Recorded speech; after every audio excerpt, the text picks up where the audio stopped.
Evaluation है, एक बड़ी परंपरा है जो उनके माध्यम से आई है। हम लोग विदेश से बहुत प्रभावित होते हैं। अगर मैं आपसे पूछूं कि मनुष्य का विकास कैसे हुआ, तो इस हॉल में बैठे हुए 90% लोग ये कहेंगे कि डार्विन की थ्योरी ऑफ एवोल्यूशन है साहब, डार्विन की थ्योरी ऑफ। हम अपना धर्म नहीं पढ़ना चाहते, अपनी चीजें नहीं पढ़ना चाहते, हम गीता नहीं पढ़ना चाहते, हम कुरान शरीफ नहीं पढ़ना चाहते, हम दशमेश पिता का ज्ञान जो गुरु के रूप में उपलब्ध है उसे नहीं पढ़ना चाहते। कहने का तात्पर्य यह है कि हम धर्म को मानते हैं पर धर्म की नहीं मानते।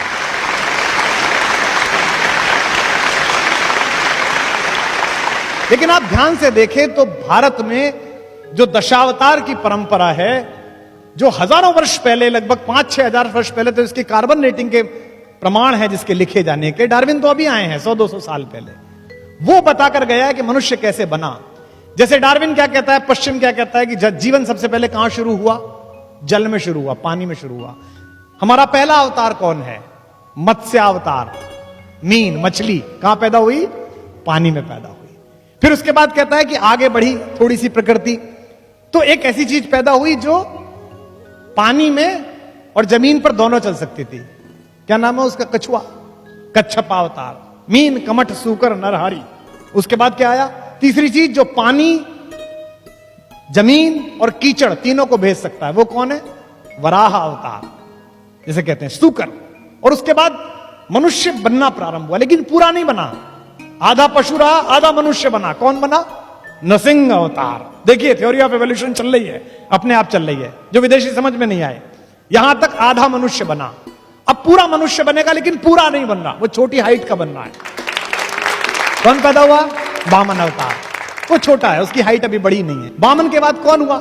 एक ऐसा पुरुष जिसे कहते हैं केवमैन, गुफा मनुष्य, जो कम कपड़े पहनता है, गुस्से में रहता है, हर समय कुलाड़ा हाथ में लिए लेता है, जिसका अपनी इंद्रियों और अपने क्रोध पे काबू नहीं है, जो अपने पिता के कहने पर मां की तरफ कुल्हाड़ा लेके चल देता है। कौन पैदा हुआ? परशुराम पैदा हुआ। देखिए आप, आगे चल रही है, जिनको समझानी पड़ी लक्ष्मण को कि ज्यादा उंगली मत दिखाओ, यहां कुम्हड़ बतिया को नहीं। परशुराम के बाद एक ऐसा मनुष्य पैदा हुआ जो है तो दीप्ति में परशुराम जैसा, लेकिन जो ज्यादा सामाजिक है, जो मर्यादा समझता है, जो इस प्रकृति में अब जो आगे चलेगा उसका नियामन करने आया है, उसकी मर्यादा स्थापित करने आया है। उसका नाम हुआ मर्यादा पुरुषोत्तम राम, जो पैदा हुआ। तो एक तरीके से डार्विन की थ्योरी के साथ साथ आगे बात चल रही है। लेकिन राम कैसे हैं? राम शांत रहते हैं, प्रिंस चार्मिंग है, मुस्कुरा देते हैं, ज्यादा गुस्सा आते हैं, बड़े सीधे हैं, बड़े सरल हैं, सीधी बात करते हैं, विनम्र हैं। जब उनसे कहते हैं लक्ष्मण कि आप कब्जा क्यों नहीं कर लेते हो, मैं प्रतिमा नाटकम पढ़ रहा था, उसमें मैं देखा, तो उन्होंने कहा 3 तरह के पातक होते हैं। जिस पिता ने रक्त दिया है उसके खिलाफ जाऊं, ये एक पातक है। जिस मां ने मुझे सगी मां से भी ज्यादा प्यार से पाला है, उसके खिलाफ जाऊं, ये एक पातक है। और पाप जिसकी सोच की सीमाओं के बाहर खड़ा होकर पराजित भाव से देखता है, उस भाई भरत के खिलाफ जाऊं, ये भी एक पातक है। तू मेरा भाई है, बता दे कौन सा पातक करके मरूं, बता कैसे करूं। वो राम पहले सामाजिक व्यक्ति हैं। तो राम का डीएनए जो है वो रिसेशन का डीएनए नहीं है, वो इवोल्यूशन का डीएनए है। इसलिए उनमें अपने घर के सारे लक्षण हैं।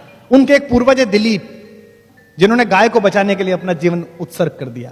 सच्चे वाले गौपालक थे वो, ऐसे वाले नहीं जो आजकल घूम रहे हैं, अच्छे वाले गौपालक।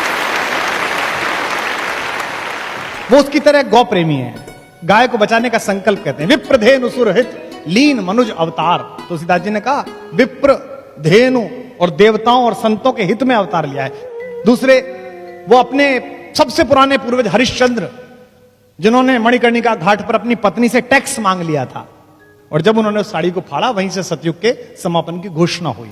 उनका पूर्वज है वो, उसकी तरह है वो। अपने पिता की तरह बात पर अड़ जाने वाले हैं। अगर एक बार कोई बात कह ली है तो वो ही करना है।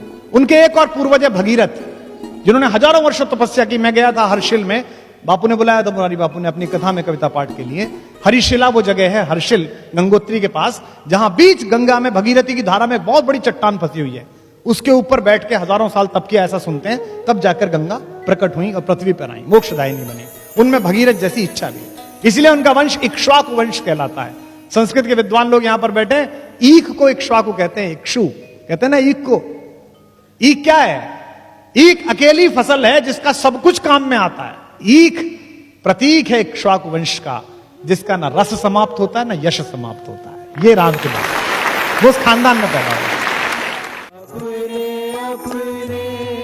अपने राम अपने अपने अपने